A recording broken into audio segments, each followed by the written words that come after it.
がここにいるうちの本物のスクールスポーツのために行こうぜベイビーバンこの国は気をつけて、現実になることがありますからね。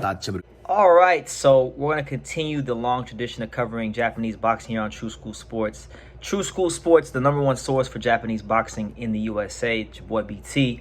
Back with another video. Really excited about this fight. I gotta say, man, people, that, you know, shout out to the handlers and the managers of Aoi Yokoyama. You know, he's one of the top prospects from Japan. He's a super prospect because they're getting really aggressive with this matchmaking. You know, you can oftentimes tell what promoters and managers and handlers of a fighter really think by how they match them. When, you know, fighters that have money behind them, fighters that don't have money behind them can't get aggressive at matchmaking because getting good opponents costs money. But Yokoyama has a lot of money behind him already, right? So they're getting really aggressive with his matchmaking. It's his third professional fight. He's slated to fight March 29th. And he's taking on a very familiar name. If you're really up in your boxing and Japanese boxing and Asian boxing and just anybody who has a name in the lower weight categories, you know this name.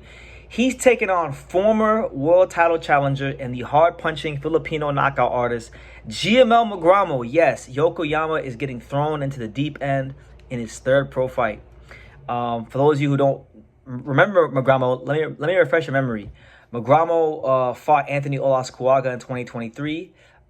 He also fought Takuku Ohara for the OBPF title and lost that fight by decision. And then he also challenged Junto Nakatani for the WBO flyweight title in 2020. So this guy's been around the block.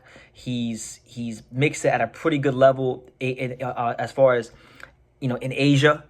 And for Yokoyama to get this kind of test in his third fight, it shows you what, you know, 3150 Promotions and everyone behind him thinks about him. That they think that this guy can become a world champion very quickly.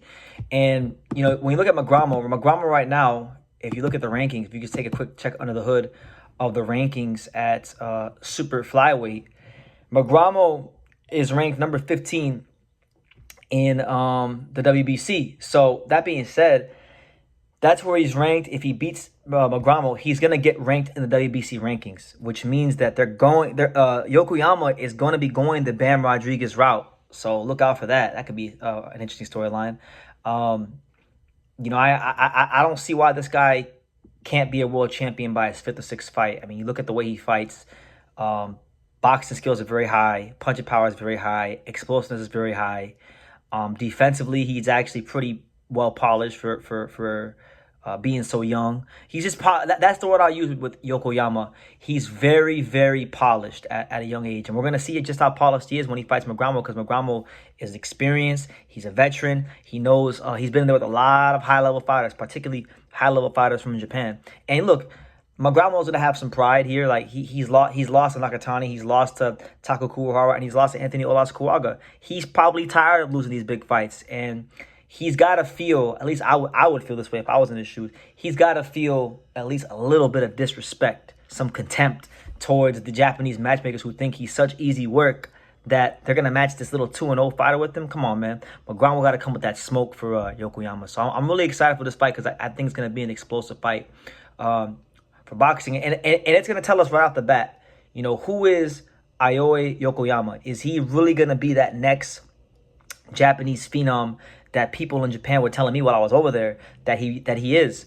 We're gonna find out, and I'm looking forward to seeing how it could go for him, because when you look at the super flyweight division, I know you got Bam right now dominating the weight class, but honestly, guys, it's not crazy to think that in the next 12 to 18 months we could have 2 Japanese world champions in this weight class, because you got, you know, one of my personal favorites, you got Suzumi Takayama, who's getting very close to a world title shot. I think he gets a world title shot probably by the end of this year.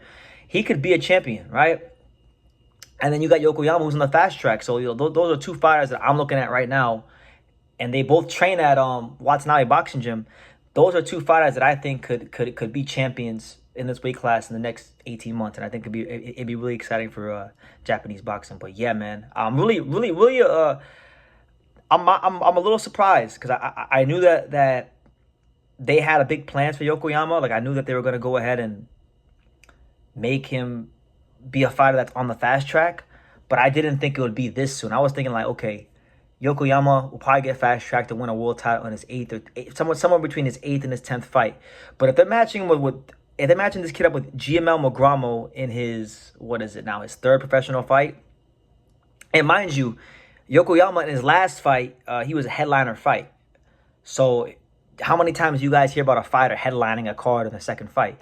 That only happens for fighters that, you know, matchmakers and handlers and higher ups think can be special in boxing, can be, you know, ticket sellers, can be pound for pound stars, can be world champions. And that's what the matchmaking and choice of matchmaking is telling me from his people. So looking really forward to this fight. I have an interview dropping with Aoi Yokoyama really soon, so be on the lookout for that. I did it, you know, during the latter parts of my trip to Japan, so check that out. But yeah, this kid has a lot of talent, and he's gonna be someone to be reckoned with. And you know, it's just all about learning. It's about learning and sharpening his tools. And I think a fight against Giemel Magramo will force him to sharpen up his tools very, very quickly, because Magramo is experienced, he's dangerous, and you got to think that he's going to come with his best, because he's tired of losing these big fights. He's tired of stepping up and not overcoming. So, yeah, if he's not careful, listen, I like Yokoyama. I'm rooting for him. But if Yokoyama ain't careful and his defense ain't tight, you know, Magramo might ruin the hype train before it begins. So it's very important that he comes into this fight being his best and being the best fighter he can be. But yeah, really exciting time for Japanese boxing. You know, we have 9 active world champions from Japan right now. You know, and then I think when you factor in a guy like Yokoyama and Suzumi Takayama and Yuta Sakai and these kind of fighters like that, these are all fighters that I feel could be on the fast track to become the next Japanese world champions in boxing. So going to be following here on True School Sports and being probably the only American that talks about it, you know, until these guys fight an American or get on a card here in America, and then the media is forced to pay attention to them. But you guys know, if you want that Japanese boxing content, you know where to come to if you want it in English, you know. So it's, you know, yeah, that's my thoughts. But let me know what you guys think in the comments down below. What do you guys make of Aoi Yokoyama stepping up to fight former world title challenger and dangerous Filipino knockout artist Giemel Magramo in only his 3rd professional fight, being fast-tracked for bigger and better things? I'm thinking it's not out the realm of possibility that he could be a world champion by his 5th or 6th pro fight. So yeah, let me know what you guys think in the comments down below. Make sure you guys take the time to subscribe. And like I say in every single one of these videos, you can love me or you can hate me, but I'm just a kid from Daniel. So until next time, take care, guys. Thank you for watching another video on the untouchable True School Sports Empire. For more great boxing content just like this, make sure you guys click right over here. Keep watching my boy BT put on the best interviews out here.